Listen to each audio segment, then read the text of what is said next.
Bonjour et bienvenue sur Comment transformer sa vie. Aujourd'hui, j'ai envie de vous parler du deuxième défi de Stéphanie Millot,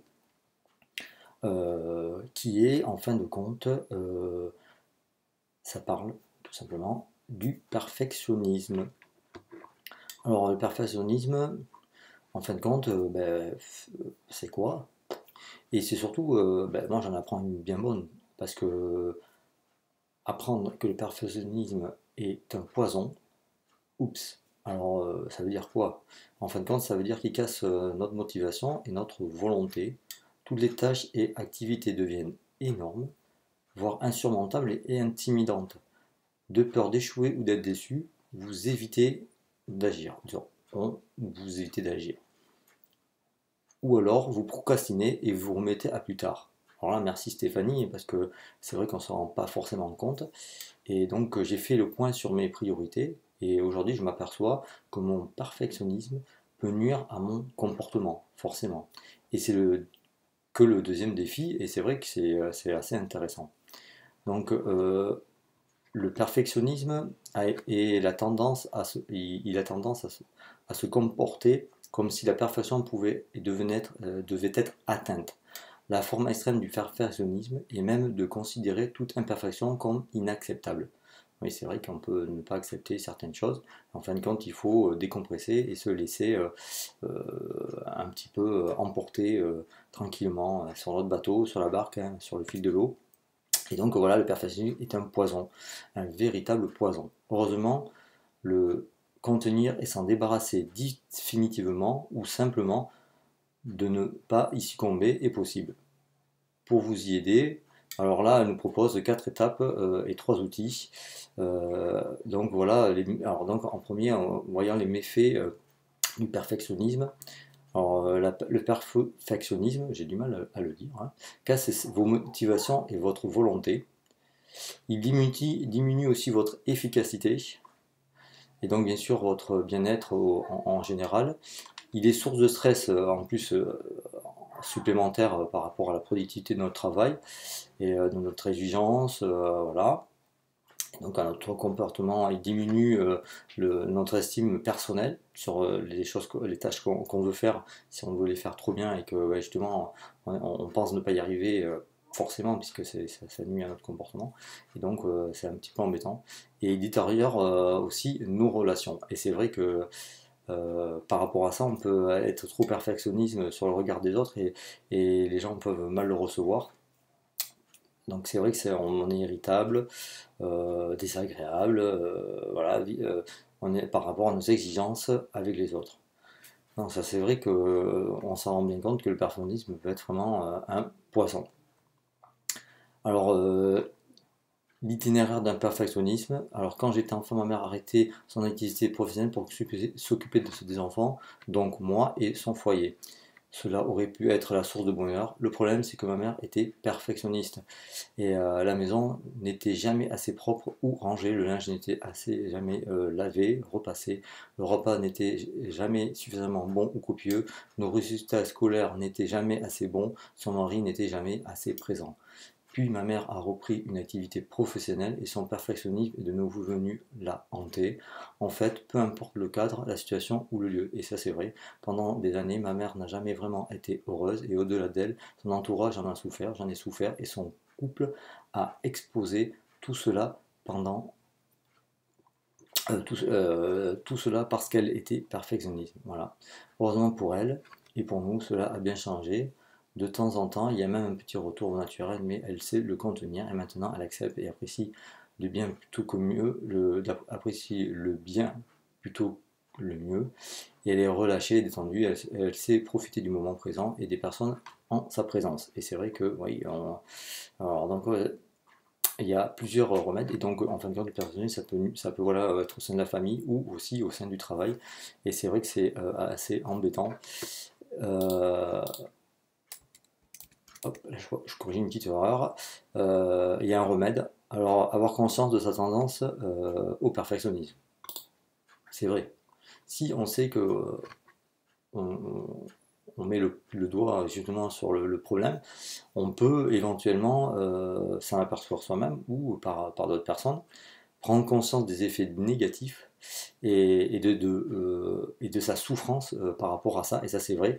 Euh, Après voilà, c'est un peu plus compliqué de casser ses habitudes, mais déjà, c'est être conscient de ses attentes et de ses exigences, c'est très important par rapport à ses ambitions et celles d'évaluation trop élevées. Parce qu'en fin de compte, voilà, on a des échelles, c'est trop élevé. Donc voilà, il faut peut-être baisser les échelles d'évaluation un peu plus à la baisse. Et cela pour tous les projets, toutes les activités, toutes les tâches. Or, l'éventail des possibilités entre raté et parfait est relativement vaste. Et toutes les situations n'exigent pas le même degré de perfection. Avant toute action et lors de l'établissement du projet, il y a toujours une phase de visualisation, même rapide et consciente. Il s'agit de s'en servir pour prendre conscience, les envisager, avoir un objectif au-deçà de vos attentes naturelles et perfectionnisme. Cette étape permet de passer à l'étape suivante, établir des priorités. Alors voilà, il faut établir ses priorités, de mettre des priorités claires, pour revenir insidieusement en ayant défini un objectif acceptable et au-deçà de votre exigence habituelle, vous pouvez maintenant fixer des priorités pour atteindre ces objectifs sans pour autant laisser le champ libre à votre perfectionnisme. Les priorités posent des frontières et vous indiquent clairement ce sur quoi vous pouvez travailler et que vous devez ignorer. Voilà, je passe un petit peu. Alors, et c'est surtout, voilà, il faut penser aux autres. Euh, Tout simplement, les autres peuvent être le meilleur signal d'alarme à votre fâcheuse tendance de perfectionnisme en réalisant le désagrément ou la peine que cela peut leur causer. Voilà, en pensant au bien-être de vos proches et de vos intimes, vous avez une force supplémentaire et un objectif supplémentaire pour pouvoir maîtriser le perfectionnisme, votre perfectionnisme, et malgré votre imperfection naissante, ils vous aimeront toujours autant. En plus, c'est vrai, voilà, c'est vrai. Voilà, et donc il y a trois outils. Alors, reprendre un rendez-vous régulier avec soi. J'estime que cela tellement important que j'en fais une de mes leçons mensuelles, un rendez-vous quotidien avec moi. Dans le cadre de ces rendez-vous réguliers, de cette décision en tête à tête avec vous-même, vous pouvez vous rappeler l'importance de se débarrasser de votre perfectionnisme, vous remémorer votre journée et faire le point sur votre combat contre votre perfectionnisme, préparer la journée à venir pour encore faire céder un peu plus votre perfectionnisme. Posez-vous les questions simples et répondez-y honnêtement. Ai-je fait preuve de perfectionnisme?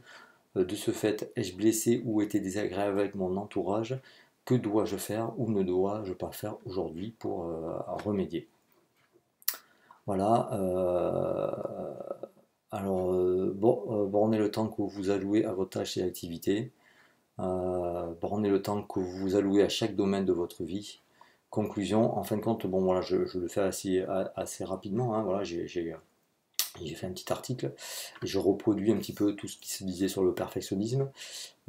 Puis que pour votre productivité, le perfectionnisme est néfaste pour votre bien-être, votre qualité de vie et vos proches en impliquant du mieux possible sur la durée les quatre étapes et les trois outils que là on propose.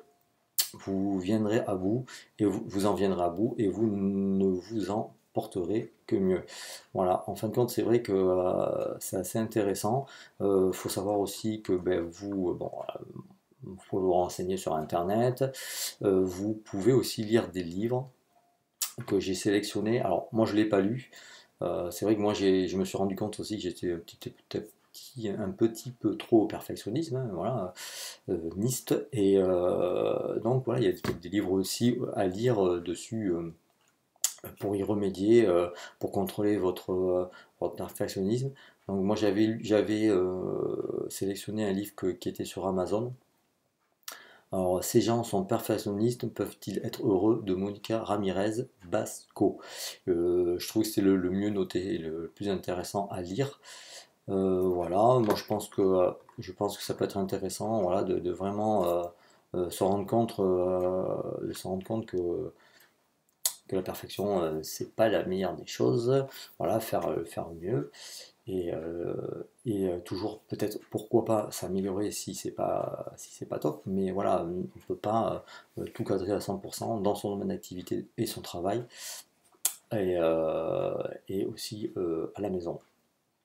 Donc voilà, j'espère que vous aurez aimé ce petit partage. Si vous aimez ce commentaire, pensez à le partager sur Facebook ou Twitter.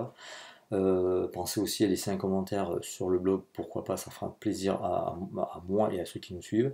Et vous pouvez très bien vous abonner aussi à ma chaîne YouTube. Ça, avec un grand plaisir que je vous recevrai. Et comme ça, vous aussi, vous recevrez plein de petites informations comme ça. C'est très intéressant pour votre santé morale et du coup physique. Voilà, je vous remercie, je vous souhaite de passer une très bonne journée, à une prochaine vidéo. Ciao!